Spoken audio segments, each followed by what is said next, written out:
आपण मानू सूचई देवाक चाहूँगी जे गत 10 तारीख दिन Cuttack SCB medical college hospital फेरार होइथिबा कुख्यात अपराधी शेख हैदर जे कि संबलपुर जेल रे थिले एवं ट्रीटमेंट पाई कटक एससीबी मेडिकल कॉलेज को आसीथिले तांकु ए किछि समय तळे कटक पुलिस रो गोटे स्वतंत्र टीम तेलंगाना पुलिस रो सहायता रे संगारेड्डी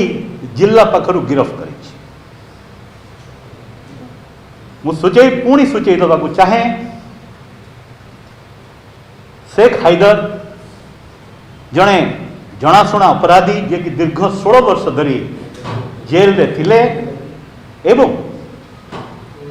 ट्रीटमेंट बहाना रे से कटक एससीबी मेडिकल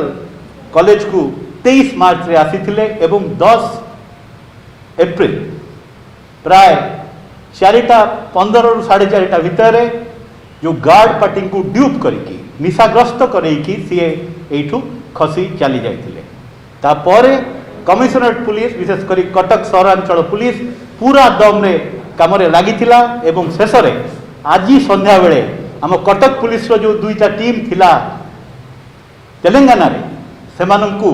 आज सफलता मिली एवं सेमाने ए कुख्यात अपराधी हैदर को माने तेलंगाना पुलिस रो सहायता रे गिरफ करने को सक्षम होती। आमे अतिशीघ्र हैदर को आनी एठी जेल रे प्रोड्यूस करी।